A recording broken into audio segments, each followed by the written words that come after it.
Broadcasting live. Listen live online 24/7. 24/7. Around the world. Right here. Right now. It's 300 Radio. And you know this. Welcome back to a brand new episode of the Scott Free Morning Show. I am your gracious host himself, L. Scott. Today is April the 15th. I think it's my niece's birthday. Shout out to Aaliyah. Love you to death, baby girl. On today's episode, we're a little late today, too. I'm not even gonna lie. It is afternoon, so it's not the Scott Free Morning Show today. It's the Scott Free Daily Show today, because we are behind. But we're running behind today because I had to get out of my emotions. My emotions were so damn high today. I have done my best to stay away from this Carmelo with a K, Anthony story. But you can't go online, guys. We are in a very racial hotbed right now. But what is so funny about it is that as black people, I get it, guys. Let me. I get what your frustration come in at. I get what your anger comes in at. Your anger with this world really has to do with the fact of white supremacist society refuses to take accountability for anything that it does. It will move the goalposts every which way but Sunday. So before I get started on today's episode, because I want to preface it and let you know, this is not about all of white society. I do not think that all white people are open white supremacists. I do not think that all white people are racist. I do think that, however, white society does get a certain privileges and benefits due to their whiteness that we don't get. But what we're seeing today with this Carmelo Anthony has nothing to do with just flat out white society. This has to do with white supremacy. This has to do with whoever's running. Because remember, in white supremacy, they have mascots that are black, mascots that are East Indian, mascots that are Asian. So you never know who you're looking at. You cannot just look at the person and think, well, they're not white, so they can't be a white supremacist. No, sir. If you out here supporting shit like this, you are definitely in support of white supremacy. I think one of the dopest sayings I heard back in the day about white supremacy was that majority of us don't want it gone. Majority of us don't want it removed. Majority of us just want to better our position inside of it.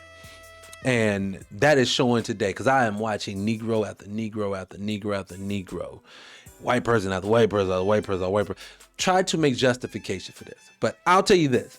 This is one couple of different ways you'll know that this is flat out just moving the goalposts.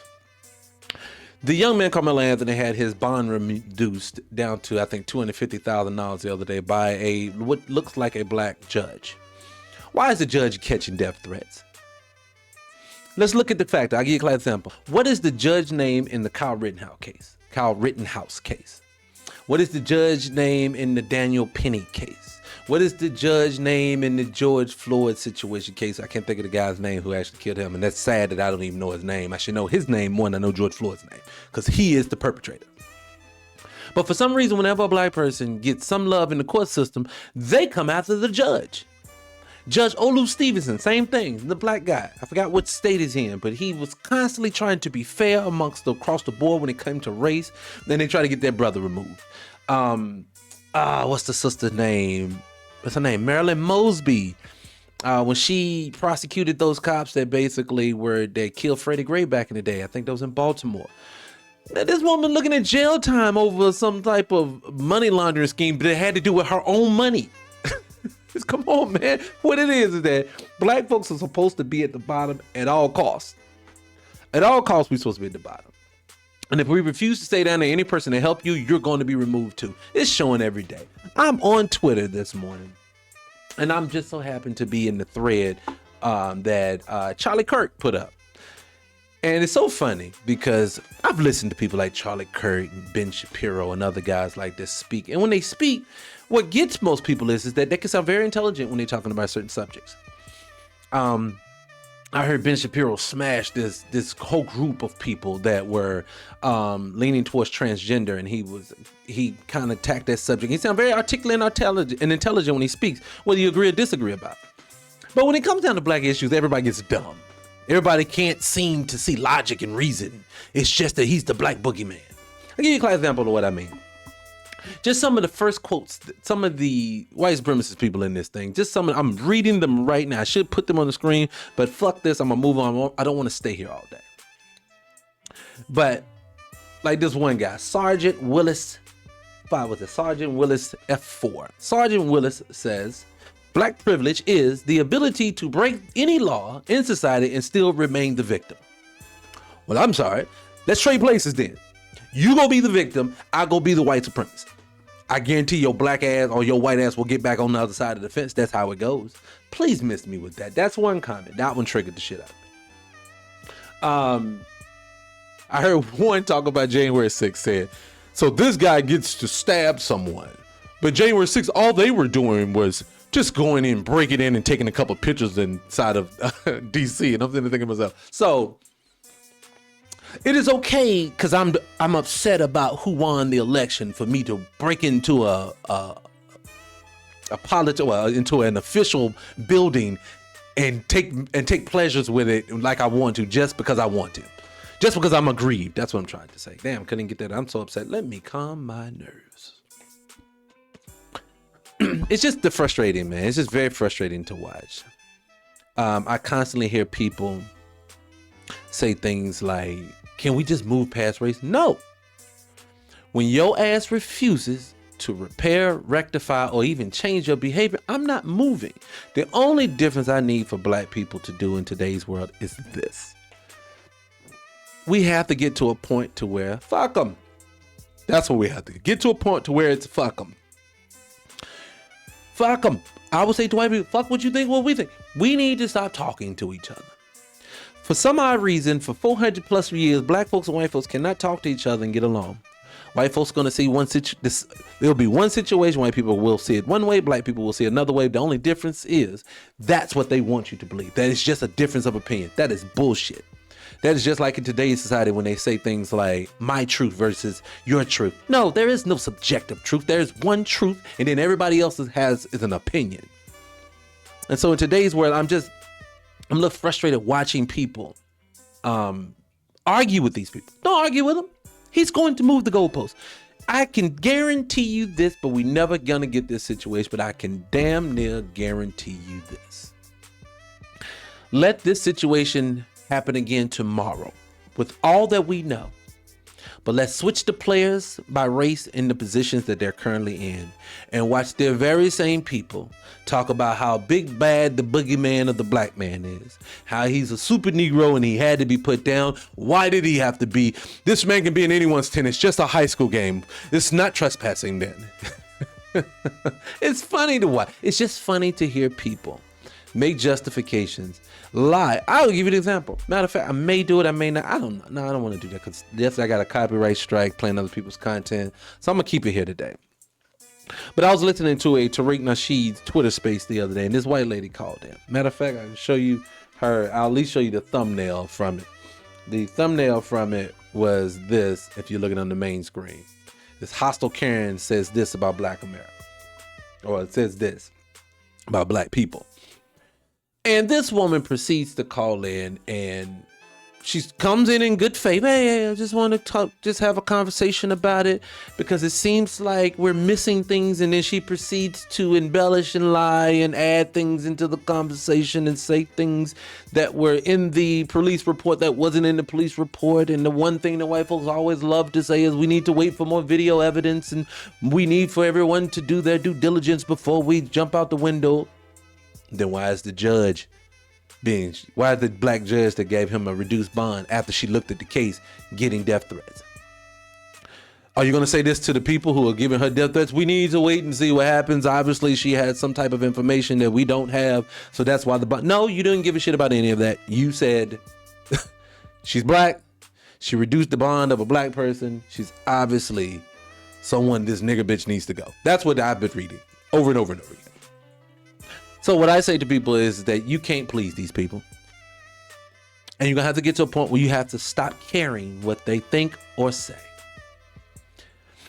If you know the history of every interaction that people have with white supremacy, again, white supremacy is not all white people. But if you know that everyone's interaction with white supremacists, like China's interaction, China had to kick the white supremacists out of China because they were turning them into drug addicts with the opiate wars, excuse me.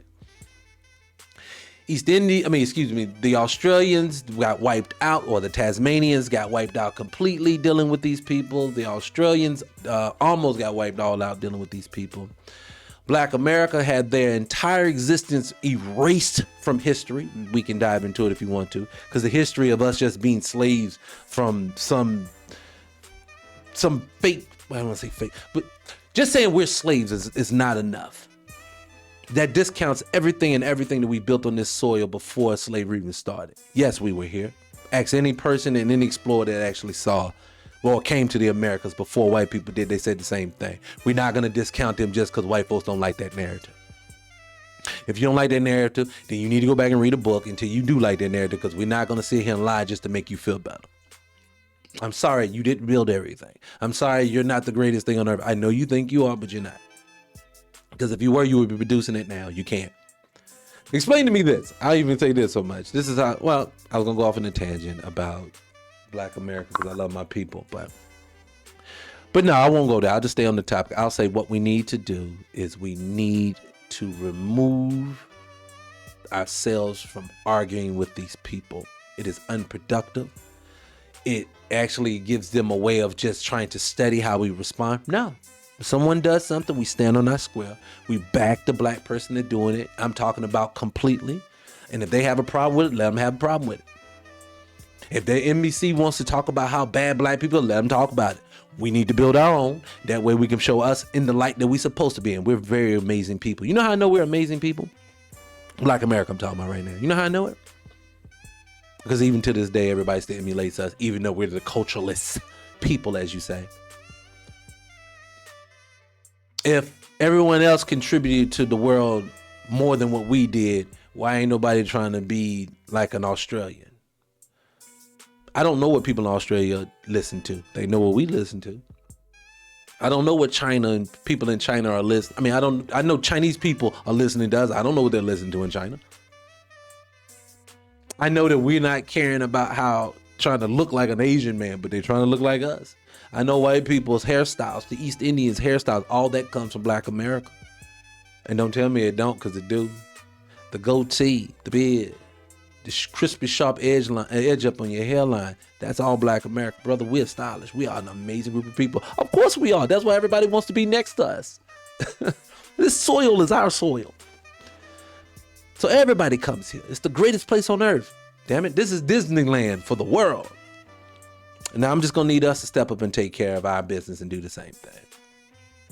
But anyways, I'm not going to sit here and beat us over the head with that. On today's show, like I said, we have dived in. We got music playing. We're not going to sit here and stay on this subject too long. I just want my people to know that part of what I just said. We're going to go ahead and move on with the show. First things out the gate, let's play a music video while I gather myself. Take a break real quick. Come right back. After one song, we're going to do a one song break and then get back into it. We've having so much, and what I want to talk about after the break is going to be Pop the Balloon or Find Love, the show that just premiered, the live version just premiered on Netflix. I want to talk about that when I come back. So in respects to that show, because that show was basically built around black people meeting each other and falling in love, let's play a love song that embodies that. And I'll get right back with you guys in a minute. See you in about 3 minutes. Be right back. Oh, and we're back. Guys, that was Till the End of Time. I love that song. It's a bit of a throwback, but I thought it was fitting for today's conversation and where I want to take it.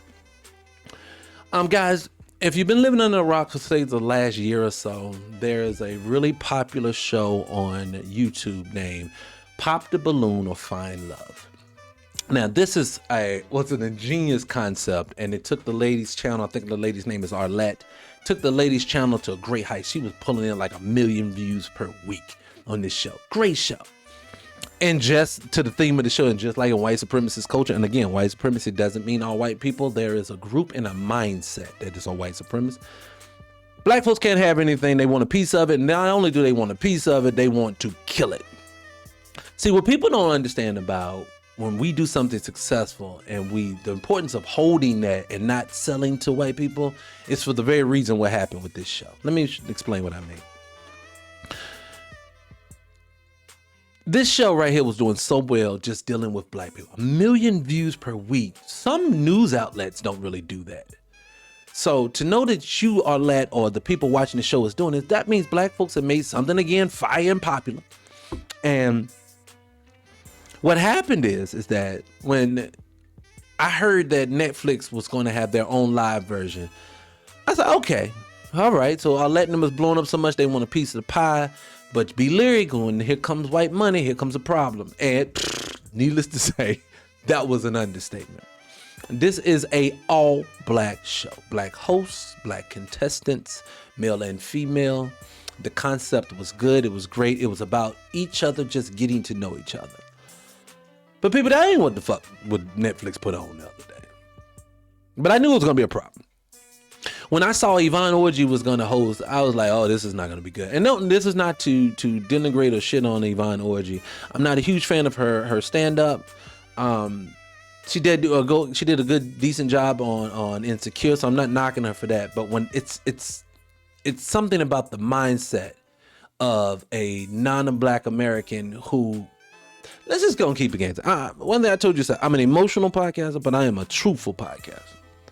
People, we have to get to the point to understand that anytime they want to kill something that is black and that is positive, they're going to use a non-black American to do it. Yvonne probably don't even know that that's why they picked her to do this show. But when she started hosting, I already knew the fix was in. But I didn't know how bad it would get. First and foremost, there was not really any black people on the show. That's one.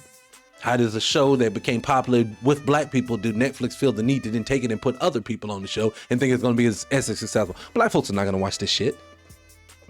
That's one. Two, you decided to go get reality stars to be on the show. We all know that reality TV is unscripted, scripted. It's not real. These people are only here to push certain narratives. If you watch Love Island, they're not really falling in love. If you watch Love is Blind, they're not really falling in love. These people are clout chasing for TV. So when I saw Johnny Bananas on the first episode, I said, oh, this is bullshit right here. Then I saw the little black boy that was on one of those dating shows. I can't think of his name. This is bullshit right here. We didn't turn in to Arlette by the millions weekly to watch her show, then to turn around and watch nothing that's on the screen that isn't black. We did not watch it for that. And they know that. See, what I think they are doing, and this is just my own personal conjecture, when I say they, I'm talking about the white supremacists, not all white people. I have to keep saying that because you dumb motherfuckers can't seem to separate the two.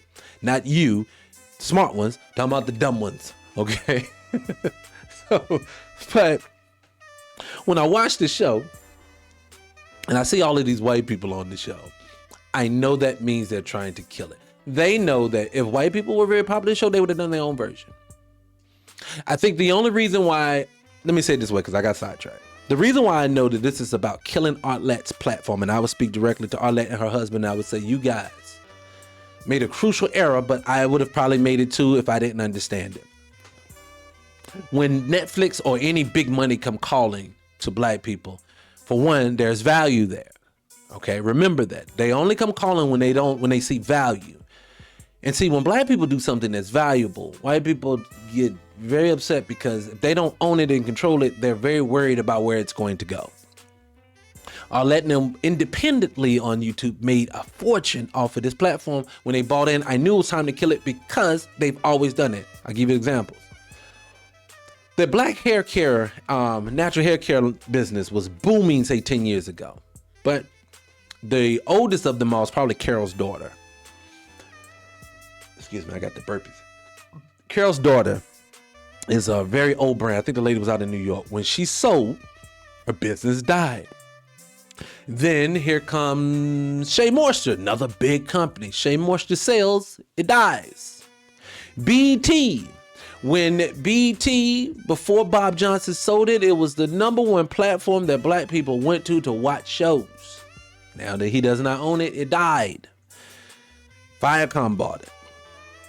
And I can go on and on and on that every time that we do something, it dies when they get their hands on it. This is not going to be any difference. And I watched it from the show. You know that when they do television shows, they have a thing called a focus group a lot of the time.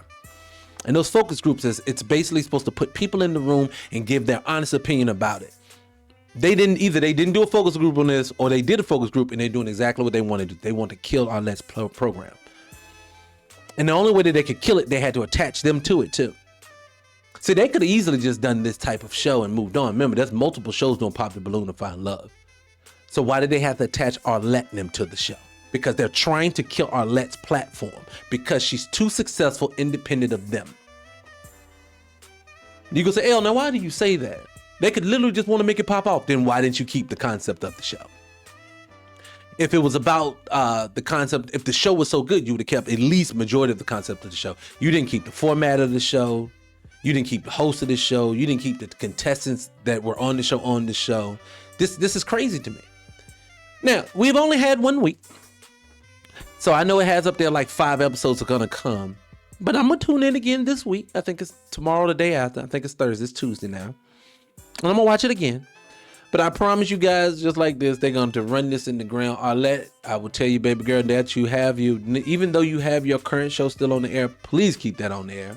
Please do your thing separate of them. And don't even make mention to the show on Netflix. Let them go ahead and cancel that. You keep yours. And for the love of you, I hope you did not give them a piece of your Pop the Balloon or Find Love that's on YouTube. Because if you did, that's gone too. I hope you didn't do that. But I was supposed to talk about this Pop the Balloon thing yesterday, but this is ridiculous. We can't keep allowing these people to co-op all of our businesses just to run them bitches in the ground. And I get it. You want as much wealth as you can get. That's the purpose of going into business, is to generate wealth. But we got to start learning that at some point, some of us are going to have to hold on to our businesses, even if the big payday that they will give you never comes.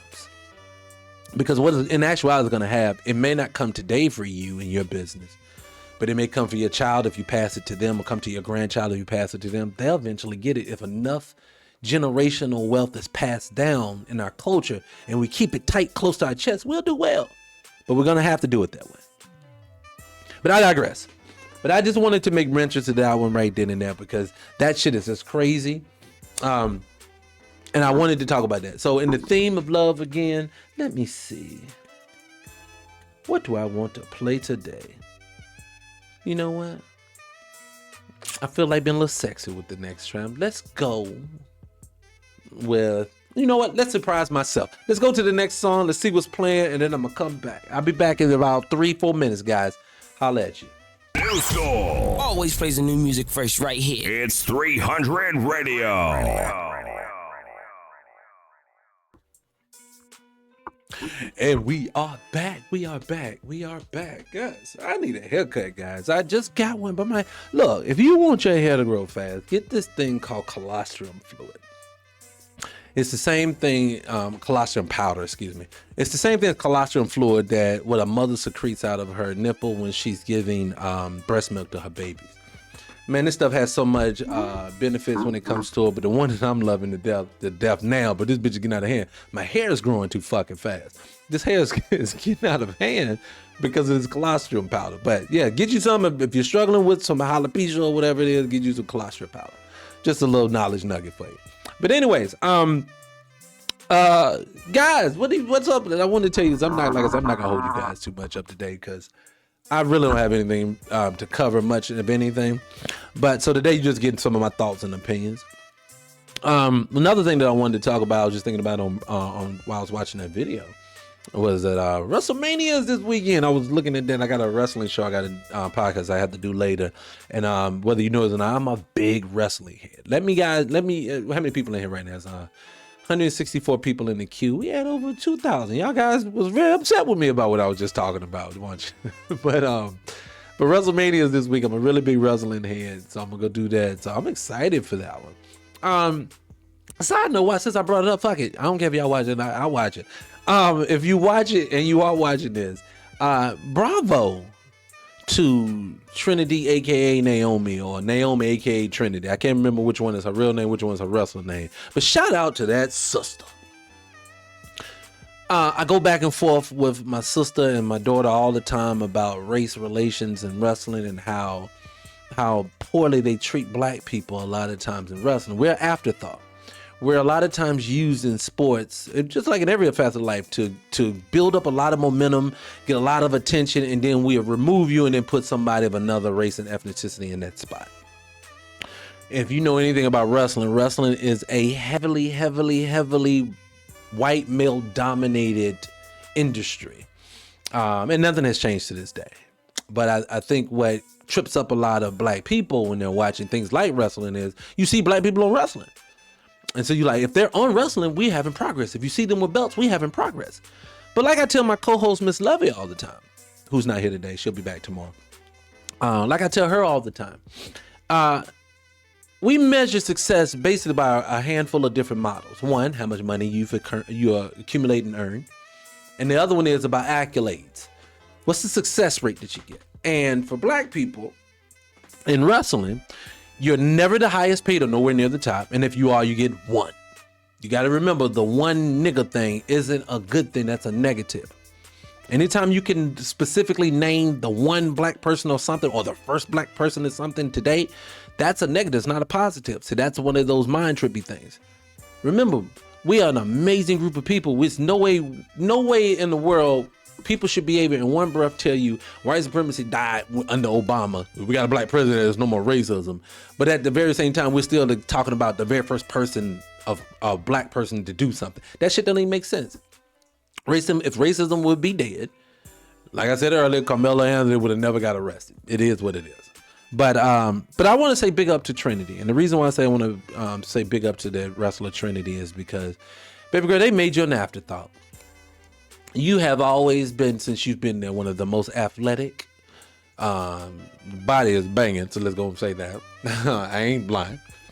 Nice body, very athletic, very supportive of the other people, so don't talk about you being a problem behind the scenes. But yet and still, I watch people come in every day and you were there to just put them over. And if you haven't been watching the wrestling now, what is going on, the reason why I'm bringing her up specifically is that they haven't, basically the three hottest black women in wrestling is Bianca Belair, Naomi, who I'm talking about now, and Jade Cargill. I truly believe the way they were setting this thing up, I believe that they were setting up for Jade and Bianca to go head to head. Now, I still believe that's the end game. But when I want to say bravo to Naomi and give her props, is because, baby girl, they didn't see you coming with that acting. They didn't see you coming with them skills you brought in that show. So she was supposed to be the bridge for them too. Well, fuck that. She burned that bitch down. Kudos to Trinity. Sister, you basically forced them to put you back in the mix. Now, if this is not a racist world that we live in, and I'm wrong, then Trinity will take this to baton and run off to great heights. She will be legendary at the end of this. I got a funny feeling that may not go that way. But while you have the attention, baby girl, this is my advice to you. Let me look you in your eye when I tell you this, and I'm going to take these hot ass, let these bright ass lights hit me. When you get on that stage for WrestleMania, I don't care what happened before. I don't care what happens after. At that very moment, you force your way in there. Take your flowers, go out there, and you kill it. We will all be watching, and we all support you. I am running with Naomi at WrestleMania, and Jade Cargill is sexier than a mother. But I'm sorry, Trinity killed it, and I'm rolling with the OG. All right? I hope you guys are too. I just wanted to say that. I don't know why I wanted to bring it up, but I did want to say that. But yeah, I'll be watching WrestleMania this weekend, Saturday and Sunday. Go watch both days. I'm excited in the month. Last thing, guys, before I throw into it. Matter of fact, I got in trouble because I have a new show that I'm working on and I didn't plug it at all. So what I'm going to do is I'm going to plug that. I'm coming up with a new show called Agree to Disagree. This is a debate show where we're going to be basically, I'm going to have a subject. Matter of fact, this is how it's going to go. Sorry, I burped again. I'm a talker. I educated myself on a lot of different subjects, and I am very hard to beat in a debate setting. Ask anybody I go up against. But what I want to do in a healthy fashion is I would like to do a show called Agree to Disagree, where people can basically come together with their own subject that they have prepped and understood and have a one-on-one debate with me. We want to do it live and in person. I will never know the question beforehand. That is my disadvantage, but I feel like I'm dope enough to handle any situation. And then what we do, we have a debate. In that debate, between me and said person, they get to ask the question. We'll have the debate. The only thing that I ask is that whatever conversation that we have, if there's a conflict or a problem, that you have to produce a solution to that problem as well. I'll do the same. And then at the end, we'll allow the viewing audience to determine who is the winner. If you beat me, there is money involved for you. But the problem is, I will not lose. No, I'm just joking. But that's what the show is about. And I think the reason why I want to do this show so much is because we can get a lot of healthy dialogue around that if we do it properly. We can find some solutions to the problems that we're having. Classic example, I saw some lady, who was I watching? But some lady basically she took a large sum of money, she bought a piece of land, and she started buying up mobile homes and renting them out. I thought that was an ingenious concept. Another one in Atlanta, South Side, down here. I forgot which part on the South Side of this. It's a small town in the South Side of Atlanta. But if you ask anybody in Atlanta, I don't care if you stay in Roswell, Duluth, Marietta, it's all Atlanta. But they built tiny houses on like a little less than 3 acres of land. And to be honest with you, that's the key. The key is industry. The key is ownership. The key is honestly build for yourself. So what I thought was ingenious about those concepts is that I always said, I want to get a piece of land, put my own houses out there, and then basically sell and build just a black community. And I got the concept from a place. It's actually been done multiple times. And I'm not talking about old times, like when we talk about Black Wall Street, things like that. Right where I'm from originally in this world, there was a black city that was coming right out on the heels of the civil rights movement, like the 70s, called Soul City. Ain't that ironic? Black folks always love some soul. But Soul City in my neck of the woods is it's like a little township area in North Carolina. And this was supposed to have been, and if you look at it, they now call it a utopia of a mixed race people just all living together in kumbaya. But that's not what it was for. Soul City was basically put there because it was going to be a black mecca for all people doing well in this area. Down in this place, Soul City, they had their own fire station, their own doctors, their own land. You could get your own house down there. I think they had a school at one point. I have a small documentary that we play on 300radio.com that you can go watch it at. But that town right there was the greatest concept ever. And to me, even as a young child, I knew it was the right way of going about things. But of course, just like the white supremacists did in Tulsa and everything else, they fucked with the water supply. They did some other things, and then they basically tore it down. So it's still there today. I don't even know if the sign is still there, but the town itself is technically still there. But they have absorbed it back into the area, so it's gone. But I think that is a good start to doing better collectively in our group. That industry, you got to build your own industries. No need to just beg, you got to build your own industries. But I digress when it comes to that. But really quick, like I said, I could jump on out of here, but I'm gonna jump into another video and then I'm gonna come back out, and then we're going to keep the show going, maybe in close show, I ain't sure, but we're gonna see in a minute. I'll get you guys in 2 seconds. I'll be right back.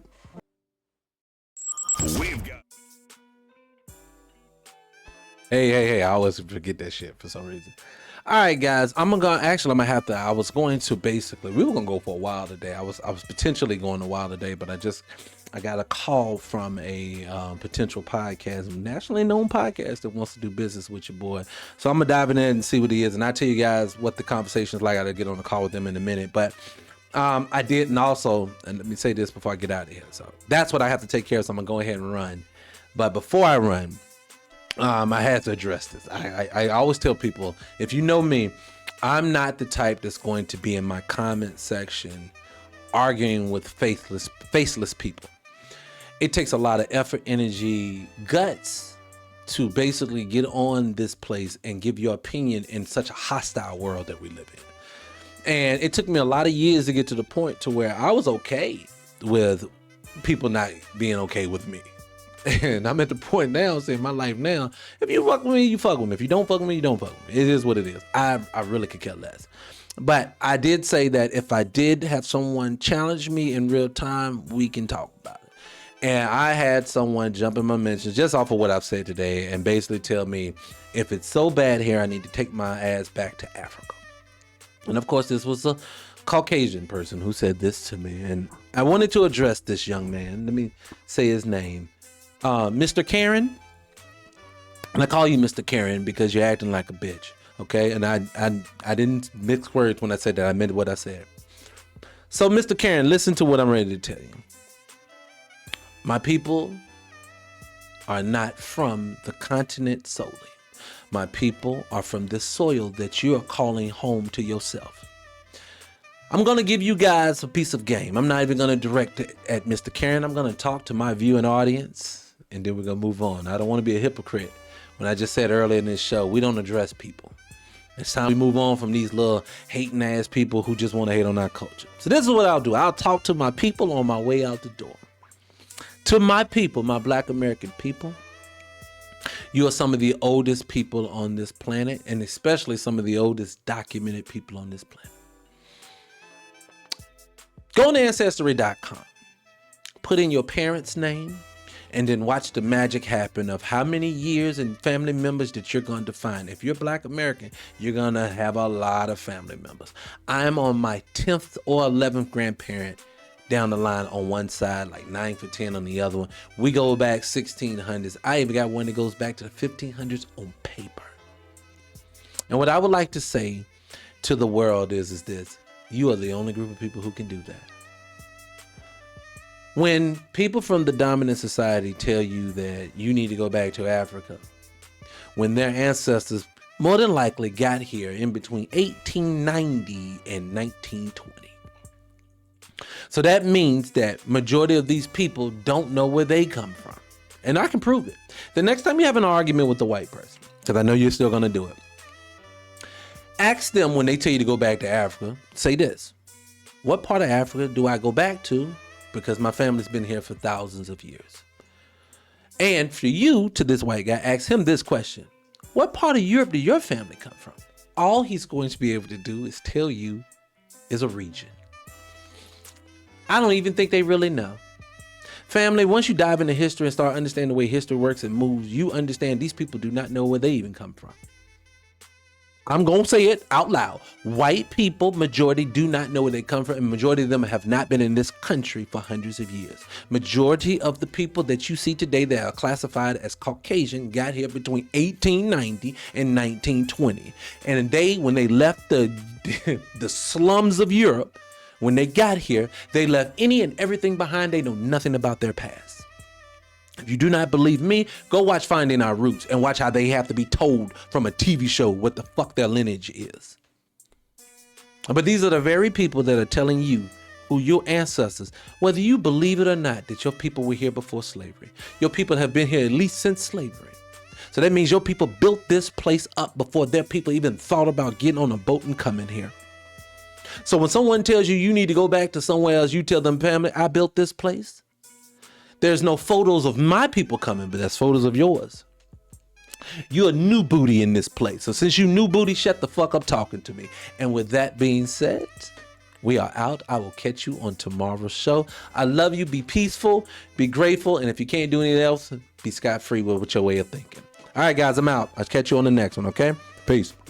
Whoa. Before you leave this podcast and go somewhere else, did you hit the notification bell? Because if you didn't, please do so now. And I'm talking to the people who've already subscribed. But if you haven't subscribed, make sure you do that as well.